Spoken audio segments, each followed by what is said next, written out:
Welcome back दोस्तों। आज मैं आपके सामने रिसेंटली रिलीज हुई एक तेलुगु मूवी को लेकर आया हूँ जिसका नाम है केरोसिन, जिसका मतलब है मिट्टी का तेल। उसी तरह ये मूवी प्लेटफॉर्म पे रिलीज हुई।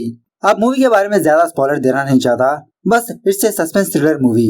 तो चलिए बिना टाइम वेस्ट लेट्स स्टार्ट। उससे पहले लुटा दो प्यार फॉर इंस्टाग्राम। मूवी की शुरुआत में एक छोटे से गाँव में एक लड़की मैच्योर होने पर उस घर में कुछ फंक्शन वगैरह चलते रहता है।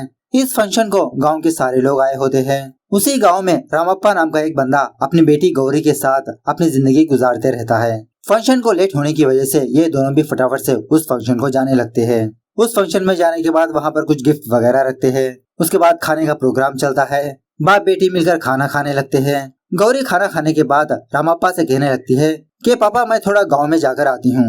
वही दूसरी तरफ नायक नाम के एक बंदे को दिखाया जाता है और नायक इस गांव का सरपंच है। अपने आदमियों के साथ बैठकर एंजॉय करते हुए अपने आदमियों से कहने लगता है कि आने वाले इलेक्शंस में भी हमारे एमएलए ही जीतना होगा, सारा गांव हमारे एमएलए को ही वोट देना होगा और उसी तरह प्रचार वगैरह कैसे करना है ये सब अपने आदमियों के साथ बैठकर बात करते रहता है। उसी रास्ते से गौरी जंगलों की तरफ जाने लगती है। नायक की नजर गौरी पर पड़ती है, सो नायक भी गौरी के पीछे पीछे जाने लगता है। खैर थोड़ी देर बाद इस गांव में एमएलए आने वाला होता है, जिसकी वजह से उस एमएलए के आदमी इस गांव में कुछ पोस्टर्स झंडे वगैरह लगाते रहते हैं। इसी में ये लोग पुलिस स्टेशन को भी पोस्टर्स वगैरह चिपकाने लगते हैं। सो पुलिस वाले उनमें से एक आदमी को जेल में डाल देता है ऐसी हरकत करने की वजह से। इस तरफ जब गौरी जंगल में जा रही होती है, गौरी को एक पेड़ के ऊपर कुछ फल वगैरह नजर आते हैं। गौरी इस पेड़ को चढ़ने लगती है उन फलों को तोड़ने के लिए, लेकिन पैर फिसलने की वजह से नीचे गिर के बेहोश हो जाती है। खैर थोड़ी देर बाद एमएलए इस गांव में आता है, पब्लिक से वोट मांगने लगता है कि इस बार भी हमारी पार्टी ही जीतनी चाहिए। शाम होने तक भी गौरी वापस अपने घर नहीं आती। रामप्पा गौरी को ढूंढने लगता है। दूसरी तरफ उसी जंगल में 3 बिहारी लोगों को दिखाया जाता है जो इस गांव में मजदूरी करने के लिए आए हैं और जंगल में बैठकर ये तीनों दारू वगैरह पीते रहते हैं।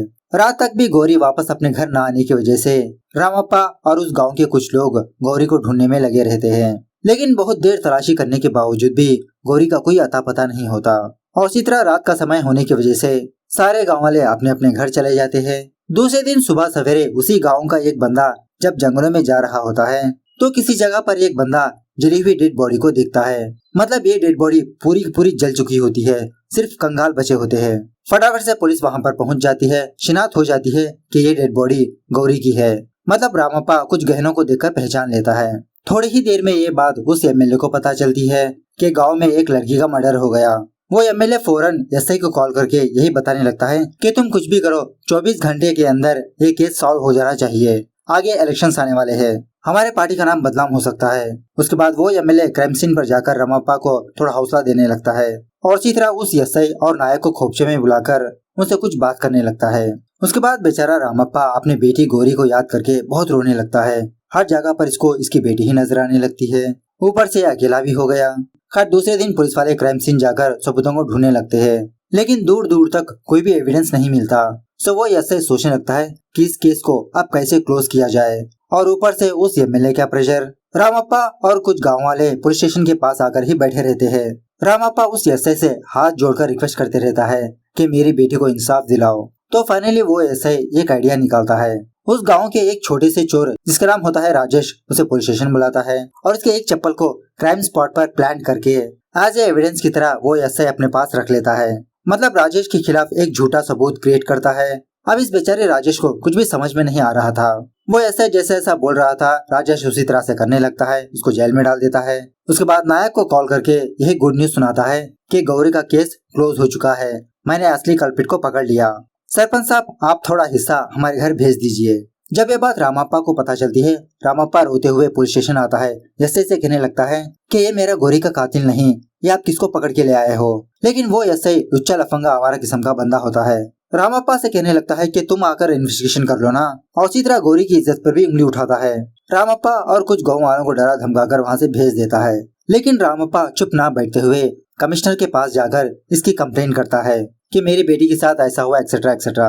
फौरन कमिश्नर वैभव नाम के एसीपी को कॉल करके गौरी की डिटेल्स देते हुए उस गांव जाकर फटाफट से इस केस को सॉल्व करने के लिए कहता है। वैभव उसी वक्त उस गांव के पुलिस स्टेशन जाकर गौरी की फाइल मांगने लगता है और शॉकिंग से उस एसआई से पूछने लगता है, अरे वाह, क्राइम होने के 24 आवर्स में ही आपने क्रिमिनल को पकड़ लिया, और वो भी एक सिल्ली चप्पल के बलबूते पर। और उस क्रिमिनल को बुलाने के लिए कहता है। जब राजेश वैभव के सामने आता है, वैभव पूछने लगता है कि कैसे तुमने उस लड़की का RIP करके जला के मार दिया। यह सुनने के बाद राजेश के तो होश ही उड़ जाते हैं। पूछने लगता है, मैंने किसको मारा सर, मैंने किसी को नहीं मारा। जब जब पुलिस वाले कोई छोटा मोटा केस क्लोज करना चाहते हैं तो वो मुझे अंदर डालते हैं, मुझे कोर्ट ले जाते हैं। इसी के लिए पुलिस वाले मुझे हर महीना 5,000 रुपए देते हैं और अभी भी मैंने यही सोचकर अंदर गया, लेकिन मुझे क्या पता एक मर्डर केस है सर, मैंने किसी का कत्ल नहीं किया। यह सुनने के बाद वैभव उस SI को सस्पेंड करके फटाफट से क्राइम स्पॉट जाता है, मतलब एविडेंस वगैरह ढूंढने के लिए। डीपली तलाशी लेने पर उस जगह पर एक गुटखे का पैकेट होता है, इसे फोरेंसिक लैब भेजने के लिए कहता है। और जब रामप्पा को ये बात पता चलती है कि गौरी के केस को इन्वेस्टिगेशन करने के लिए एक नया ऑफिसर आया है, फौरन वैभव के पास आता है। वैभव से रिक्वेस्ट करने लगता है कि मेरी नाजुक सी फूल सी बेटी थी सर, किसी दरिंदे ने मेरी फूल सी बेटी को जलाकर मार दिया। वैभव रामप्पा को हौसला देने लगता है। खैर वहाँ से वैभव उस MLA के पास जाकर अपना इंट्रोडक्शन देने लगता है कि मैं गौरी के केस को इन्वेस्टिगेशन करने के लिए इस गाँव आया हूँ। MLA पूछने लगता है, अरे वो केस तो कब का क्लोज हो चुका है ना, तो दोबारा री इन्वेस्टिगेशन की क्या जरूरत। वैभव कहने लगता है कि मुझे अभी भी पता चला कि केस क्लोज हो चुका था या करवाया गया। MLA वैभव से कहने लगता है कि मैंने तो उस SI को जनरली इन्वेस्टिगेशन करने के लिए कहा, असली कातिल को पकड़ने के लिए कहा, लेकिन मुझे क्या पता वो दूसरे रास्ते से क्लोज करेगा। मतलब इस तरह से ये MLA वक्त और जज्बात सारे के सारे बदल देता है। उसके बाद वैभव पूछने लगता है कि क्राइम होने के आधे घंटे के बाद ही आपने उस SI को कॉल किया, क्यों कॉल किया। MLA कहने लगता है, अरे ये मेरा गाँव है, मैं बस उस लड़की को इंसाफ दिलाना चाहता था। पुलिस स्टेशन आने के बाद वैभव क्राइम स्पॉट के आसपास जिनका फोन एक्टिव में था उसकी लिस्ट मंगवाता है। लिस्ट को देखकर पता चलता है कि उस दिन नायक का फोन एक्टिव में था, मतलब क्राइम स्पॉट के आसपास में था। उसी तरह उस क्राइम स्पॉट पर कुछ बियर की बॉटल्स पाई गई। इसके फिंगरप्रिंट्स को एग्जामिन करने पर यह बात पता चली कि ये फिंगरप्रिंट्स उन 3 बिहारी लोगों का है जो ईंटों की भट्टी में काम करते हैं। कांस्टेबल को बोलकर फौरन उन 3 लोगों को और नायक को पुलिस स्टेशन लाने के लिए कहता है। पहले तो कांस्टेबल उन 3 बिहारी लोगों को पकड़कर पुलिस स्टेशन लाते हैं। वैभव इन तीनों को मार पीट के पूछने लगता है कि बताओ तुम तीनों ने उस लड़की की हत्या क्यों की। ये तीनों यही कहने लगते हैं कि सर हमने किसी का भी कत्ल नहीं किया। वैभव पूछने लगता है तो फिर क्राइम स्पॉट पर बियर की बॉटल्स और गुटखा की पैकेट्स कैसे पाए गए, उन पर तुम्हारे फिंगरप्रिंट्स है। वो तीनों कहने लगते हैं कि सर काम खत्म होने के बाद हम तीनों जंगल में जाकर बियर वगैरह पीते रहते हैं और क्राइम होने से एक दिन पहले वहाँ पर गए थे हम। वैभव को भी समझ में आता है अगर इन तीनों ने गौरी का कत्ल किया होगा तो अब तक बिहार भाग चुके होंगे। उसके बाद वैभव नायक को पुलिस स्टेशन बुलाता है। नायक को लिस्ट दिखाकर पूछने लगता है कि क्राइम स्पॉट पर आपका फोन एक्टिव में था, आप वहाँ पर क्या कर रहे थे।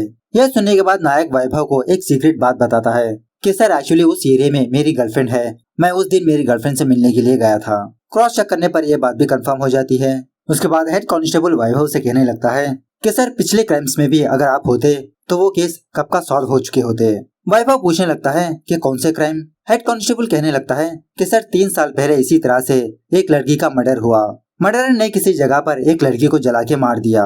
यह सुनने के बाद वैभव उस केस को डील करने वाले उस पुलिस ऑफिसर को कॉल करता है। पूछने लगता है कि मैडम 3 साल पहले आपने एक केस डील किया था ना, क्या आप उसके बारे में थोड़ा डिटेल्स बता सकते हैं। वो ऑफिसर कहने लगती है हाँ 3 साल पहले एक ऐसा ही हादसा हुआ, कोई भी एविडेंस ना मिलने की वजह से 1 साल के बाद उस केस को क्लोज कर दिया मैंने। इस तरह से इस केस के डिटेल्स बताने लगती है। उस केस में 2 लोगों ने स्टेटमेंट दिया, एक बूढ़ा आदमी और एक मैकेनिक। वो बूढ़ा आदमी उस पुलिस ऑफिसर से कहने लगता है कि मैडम रात के वक्त जब मैं अपनी साइकिल से अपने घर जा रहा था, रास्ते पर मुझे एक लड़की नजर आई जिसकी बाइक खराब हो चुकी थी। मैंने उसके पास रुककर पूछा भी कि बेटी क्या प्रॉब्लम है, कहाँ तक जाना है तुमको। बाद में मैंने उस लड़की से कहा कि तुम यहीं पर रुको, थोड़ा आगे एक मैकेनिक शॉप है, मैं मैकेनिक को बुलाकर तुम्हारे पास ले आता हूँ, अगर इस दरमियान में कोई बस वगैरह आ गई तो तुम चली जाना। और जब मैं उस मैकेनिक को लेकर उस लड़की के पास गया, वो लड़की वहाँ पर नहीं थी। हम दोनों ने सोचा कि वो लड़की चली गई होगी, लेकिन 1 किलोमीटर की दूरी पर इस लड़की की लाश जलती हुई नजर आई। तभी हमने पुलिस को कॉल किया। उसके बाद यह पुलिस वाली वैभव से कहने लगती है कि हत्या करने वाले ने लड़की पर केरोसिन डाल के उसको आग लगा दी और इसी तरह उस लड़की का RIP भी हुआ। सच में कोई साइको ही ऐसा कर सकता है। खर्च के बाद वैभव उस मैकेनिक के पास जाता है जो उस बूढ़े आदमी के साथ आया था। ये मैकेनिक भी अपना वही स्टेटमेंट देता है और इसी तरह ये भी कहने लगता है कि 3 साल पहले ही उस बूढ़े आदमी की मौत हो गई जिसने स्टेटमेंट दिया था। वैभव और थोड़ा इन्वेस्टिगेशन करने पर यह बात पता चलती है कि 5 साल पहले किसी दूसरे गांव में एक ऐसा ही हादसा पेश आया। फटाफट से उस केस को डील करने वाले उस पुलिस ऑफिसर के पास जाता है, केस के डिटेल्स पूछने लगता है। पुलिस वाला कहने लगता है कि 5 साल पहले सौम्या नाम की एक लड़की अपने घर में अकेली थी, मर्डर ने घर में घुसकर उसका ब्रूटली आरएपी किया और उसके ऊपर केरोसिन डाल के उसको जला के मार दिया। ऐसा कहते हुए सौम्या की केस की फाइल वैभव को देता है। जब वैभव और उसकी टीम अपने गांव वापस लौट रहे होते हैं, रास्ते में हेड कांस्टेबल को उसी गांव का रहने वाला शिवैया नजर आता है, जिसकी बाइक खराब हो चुकी होती है। अब ये लोग भी उसी गांव में जाने की वजह से हेड कांस्टेबल शिवैया को अपनी गाड़ी में बिठा लेता है। रास्ते के दौरान शिवैया वैभव को एक दिन का इंसिडेंट बताने लगता है कि सर 3 दिन पहले इस गाँव में एक फंक्शन चल रहा था। उस फंक्शन में रामप्पा और उसकी बेटी भी आई थी। थोड़ी देर के बाद गौरी वहाँ से उठ के चली गई। तभी मेरे नीचे काम करने वाला चंटी खाने के बारे में लड़ाई झगड़ा करने लगा। अब रामप्पा भी वहाँ पर होने की वजह से चंटी को सबक सिखाने के लिए उसको एक छापड़ लगाता है। तो कुछ ज्यादा ही पीटने की वजह से चंटी बेहोश हो गया और मैंने उसको अपनी गाड़ी में बिठाकर हॉस्पिटल ले गया। और उस दिन से सर चंटी रामप्पा पर बहुत गुस्सा है। सो वैभव अपने कांस्टेबल से चंटी को ढूंढने के लिए कहता है। उसके बाद वैभव अपने पुलिस स्टेशन आकर इसी केस के बारे में सोचने लगता है कि एक मर्डर 5 साल पहले हुआ, दूसरा मर्डर 3 साल पहले और तीसरा मर्डर 3 दिन पहले, और वो भी सेम पैटर्न, ब्रूटली आरएपी करके लड़कियों के ऊपर केरोसिन डाल के जला के मार दिया। क्या इन तीनों लड़कियों के बीच कोई लिंक है? क्या मर्डर करने वाला अलग अलग इंसान है या तो फिर एक ही शख्स? जितना भी इन्वेस्टिगेशन करो वैभव को इस केस में एक भी क्लू नहीं मिलता। इसी दौरान वैभव को यह बात पता चलती है कि चंटी किसी बार में बैठा है। फौरन वैभव वहाँ पर जाकर चंटी को गन पॉइंट पर रखते हुए पूछने लगता है कि बताओ तुमने गौरी को क्यों मारा? चंटी कहने लगता है कि सर मैंने किसी को नहीं मारा। एक्चुअली मैं सच बताने के लिए बहुत बार आपके पुलिस स्टेशन आया, लेकिन मेरे पास इतनी हिम्मत नहीं थी, इसलिए मैं बार बार लौट के चला गया। इस तरह से कहते हुए चंटी वैभव को एक जबरदस्त ट्विस्ट बताने लगता है कि सर उस दिन मैंने खाने के वक्त झगड़ा किया था, लोगों ने मुझे मारा पीटा, बेहोश हो गया। शिवैया मुझे हॉस्पिटल ले जा रहा था, लेकिन बीच रास्ते में ही मुझे होश आ गया। तभी शिवैया किसी जगह पर गौरी को देखा जो बेचारी बेहोश पड़ी थी। पहले तो शिवैया गौरी को अच्छी बातें करते हुए उसको होश में लाया, कहने लगा था चलो बेटा चलो हम घर चलते हैं। लेकिन पता नहीं अचानक से शिवैया को क्या हो गया, गौरी के सर पे बार बार वार करके गौरी को मार दिया और गौरी की लाश को किसी सुनसान प्लेस पर ले जाकर उसके साथ आरएपी किया। यह होने के बाद अपनी गाड़ी से केरोसिन लाकर गौरी के ऊपर डाल के उसकी लाश को जला दिया। और जब शिवैया दोबारा अपनी गाड़ी के पास आया, मैं देखकर भी अनदेखा रह गया, मतलब मैं दोबारा बेहोश होने का नाटक किया। यह जानने के बाद वैभव फौरन शिवैया के घर के पास जाता है और उसकी गाड़ी की तलाशी लेने पर डिक्की में केरोसिन से भरा हुआ स्टोव नजर आता है। फौरन इसको फोरेंसिक लैब भेज देता है, लेकिन घर में शिवैया मौजूद नहीं होता। वैभव शिवैया को जंगलों में ढूंढने लगता है। जब फाइनली शिवैया मिल जाता है, वैभव शिवैया को मार पीट के पूछने लगता है कि बताओ तुमने गौरी का कत्ल कैसे किया, क्यों किया? पहले तो शिवैया सच बताने से मना कर देता है। बाद में शिवैया वैभव से कहने लगता है कि सर उस दिन गौरी मुझे अकेली नजर आई। जब मैं अकेली लड़कियों को देखता हूँ तो मेरे अंदर का साइको जाग जाता है, इसीलिए मैंने गौरी को मार दिया उसको एंजॉय करके। 3 साल पहले जब मैं अपनी गाड़ी में अपने गाँव आ रहा था, रास्ते में मुझे एक लड़की नजर आई। इस लड़की से चुपड़ी चुपड़ी बातें करके उसको अपनी गाड़ी में बिठा लिया और सुनसान प्लेस पर ले जाकर इसके साथ भी ऐसा ही किया।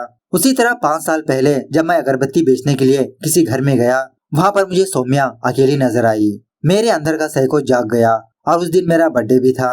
मैंने उस लड़की के साथ आरएपी करके उसको जला के मार दिया। तभी से मैंने ये हत्याएं करना शुरू की। जब भी मैं कोई अकेली लड़की को देखता हूँ, मेरे अंदर का साइको जाग जाता है, मुझे मजबूर करता है सर, और ऐसी लड़कियों को मारने में मुझे बेहद खुशी मिलती है। एक्चुअली शिवैया एक हैंडीकैप पर्सन भी होता है। खैर इसी बातों में शिवैया वैभव पर अटैक करता है, इसे मारने की कोशिश करता है, लेकिन इसी हाथापाई के दरमियान शिवैया ही मारा जाता है। दोस्तों जितने भी न्यूज़पेपर्स पढ़ लो या तो जितने भी क्रिमिनल्स को फांसी की सजा दे दो, लेकिन ऐसे हैवान हमारे आसपास ही घूमते रहते हैं। हर रोज न्यूज़पेपर में ऐसी कोई न कोई खबर होती ही है, कभी 3 साल की बच्ची, कभी 17 साल की बच्ची। इस तरह से ये मूवी यहाँ पर दी एंड होती है। तो मूवी कैसे लगी कमेंट करके बताना जरूर। मिलते हैं अगली वीडियो में, तब तक take care, bye bye, see you soon.